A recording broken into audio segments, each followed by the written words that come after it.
we've talked quite a bit about the medical society and the environment of practice when you were an officer.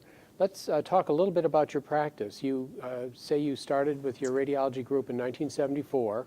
Yeah. And so your specialty has gone through substantial exploded, change. exploded. Yeah. I was a resident at the Peter Ben Brigham in those days, and during my 3 years of residency there, I was there for 3 years, 69 to 72, and then I joined the staff in the vascular service in those days. We didn't really have interventional radiology back in those days. It was just beginning the whole concept of interventional radiology. So I worked for 2 years on the staff at the Brigham. But during my residency, we had gone to Mass Eye and Ear to do our training in ENT radiology there. And I met a fella from the General, and he liked to play golf, and I liked to play golf. So we would play golf together occasionally. And he came out to Emerson in 72. And then by 74, they needed a fourth. And so they invited me to come out and join them, which I did in 74. And then there was no CT, there was no ultrasound, there was no MRI. We put a head CT unit in probably 75, 76, something like that. I think we technically broke the law, but you know, it was so important for the patients to have access to head CT. It became such a powerful modality all of a sudden that I think the Department of Public Health realized that they were being a little too slow in giving certificates of need to community hospitals. Mm-hmm. They had the major medical centers had determination of needs agreements, but critically ill patients from auto accidents and things like that were coming into community hospitals, and head CT was the go-to diagnostic test to try to determine if there was any emergent, intracranial injury in those days. So CT came out in probably the late 70s, mm-hmm. and then I remember talking to a professor of radiology at one of the major teaching institutions about whether he thought CT would ever work in the chest or the abdomen or pelvis, and he said, in the chest there's the cardiac motion, and that's going to cause blurring, and respiratory motion, that's going to cause blurring. He said, in the abdomen you have the peristalsis, and he said, I don't think it's ever going to be a big deal. And then over the years, ultrasound came next, and that was a huge advance, mm-hmm. particularly in the OB area, to determine a lot of issues about the fetus and the placenta, and then in other areas of the female pelvis in particular. And then a few years later, the use of ultrasound for diagnosis of appendicitis, gallstones, and all of a sudden there was a huge use of ultrasound, particularly in the abdomen. Also, nuclear medicine was perking along in those days, and we had lung scans and cranial scans, and so that was booming along. And then in the mid-'80s, all of a sudden this MRI stuff started coming out of California, and we would go to our radiology meetings, and see how powerful MRI could be, and so got together with a fellow practiced at Leonard Morris Hospital, and he and I, they had MRIs in at the big teaching hospitals in Boston area, but none of the community hospitals. So we got about 6 or 7 of the community hospitals together, and we put a determination of need application in, and were approved. And we brought MRI to the communities out here in the western suburbs. We located an MRI center in Wellesley, which when the day it opened, it was going 24/7, 365 the day it opened for many, many years. And then eventually, we had the foresight to have a determination of, there was an exception to the determination of need law, so a doctor's office could have an MRI. And we, at the Emerson Concord Radiology Group, had put a letter in. And so a couple of years after we opened in Wellesley, we put an MRI on the Emerson campus at Concord. And so we went from a group of 4 radiologists to a group of 15 radiologists over a period 74 to 2002 when I left the Emerson. Right. And The scope and the capability of radiology Yeah. expanded tremendously, what you were able to do. oh, yeah, it's still expanding, I think. Yeah. And then and I even didn't mention interventional radiology, which really in the 90s and the early part of the 2000s, I mean, the interventional radiologist could drain abscesses successfully in any part of the body, and all sorts of vascular interventions were being performed, and biopsies of lesions in various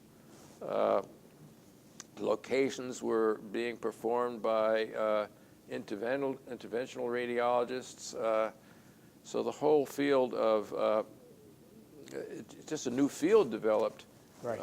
in the 90s and after that, and people specialized in interventional radiology. People specialized in MRI, and then they start specializing in bone MRI and MRI of the neuro MRI, and et cetera, et cetera. So the more and more specialties were developed in radiology. There are probably 10 subspecialties now in radiology. So it's a very different specialty than the one you entered. I'm curious just regarding your experience in medical school and what drew you to radiology.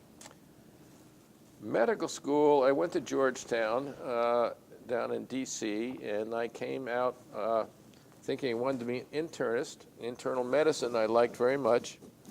And I went to University of Pittsburgh. A fellow named Jack Myers was the head of internal medicine out there, and I did a year of internal medicine.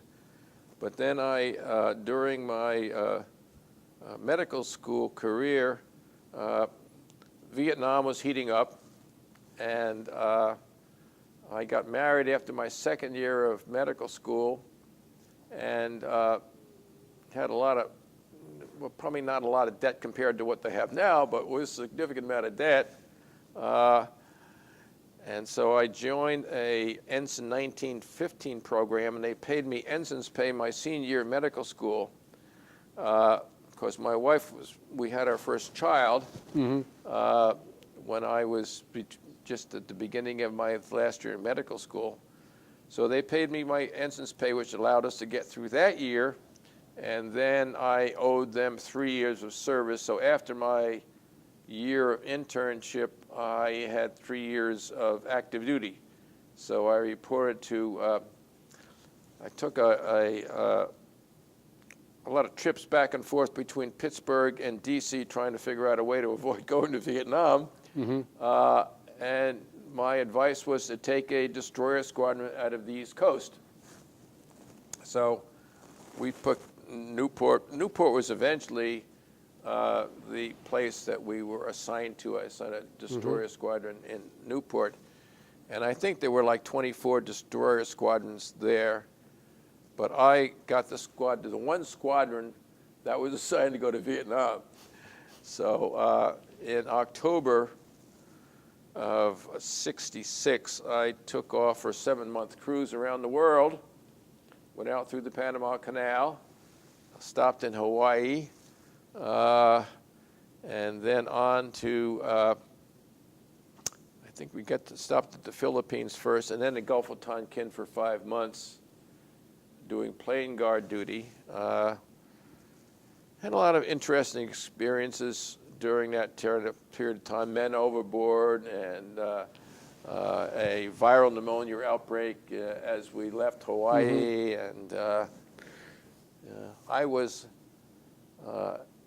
involved in, I think, like 17 transfers from one destroyer to another, mainly by highline. Oh my! You know, to put the highline up between the two destroyers, and you have a bunch of bosun's mates holding onto that rope. So you treated the bosun's mates very well, because if they didn't like you, they'd give you a dip in the water on the way over. Helicopter, I'd taken off by helicopter and motor whaleboat exchanges. It was interesting. And you saw it a lot of the world. We circumnavigated the globe, came back through the Suez Canal.